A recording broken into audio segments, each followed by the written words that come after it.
Hello everyone, good morning. আপোনালোকৰ বাবে আজি আকৌ এটা নতুন মিনি ব্লগ লৈ আহিছোঁ।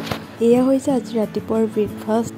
ৰাতিৰ অকণমান মাংস আছিলে, একচুৱেলি এইকণ ভণ্টিজনী ভাগৰ আছিলে তাৰে, আৰু আলু অকণমান মই খাই দিলোঁ মাংস পিছৰ সৈতে খাই লৈ। তাৰপিছত গাখীৰ চাহ খালোঁ। তাৰপিছত বাহিৰত আহি চাইছোঁ আমাৰ এইজনী মইনা কলিজা দেখিছেনে, অলি হয় বাৰু তাইৰ নামটো। তাই ধুনীয়াকৈ ৰ'দ লৈ শুই আছে চকী দুখন লৈ।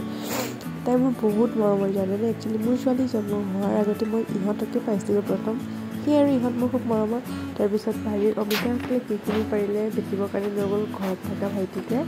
তাৰপিছত আকৌ এইজনী মোৰ ছোৱালী দেখিছিলে কিমান দুষ্ট হৈছে নহয় তাই আজিকালি, অকলে এনেকৈ খেলি থাকে।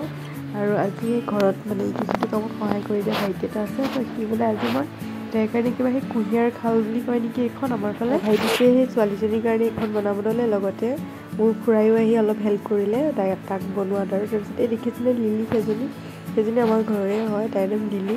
আৰু তাইও তেনেকৈ ওচৰতে থাকে আৰু এনেকৈ অহাৰ লগত অহা যোৱাৰ লগত যোৱা সেইবোৰে কৰি থাকে তাই মানুহৰ পিছে পিছে।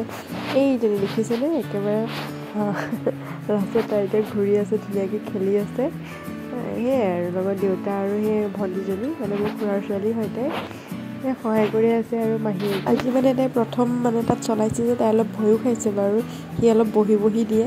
তাৰপিছত মই অলপ আঁতৰি চোতালতে বহি আছিলোঁ। আৰু এইজনী দেখিছেনে, মানে মই বহা দেখিলেই হ'ল আৰু তাই আহি পেলাই ওচৰতে বহি দিব, মানে তাইক এনেকৈ খজুৱাই থাকিব লাগে। সেয়াই আৰু এইবোৰেই হৈছে মায়া। আজিলৈ আহিছোঁ, আকৌ আহিম আন এটা নতুন ভিডিঅ'লৈ। Bye bye.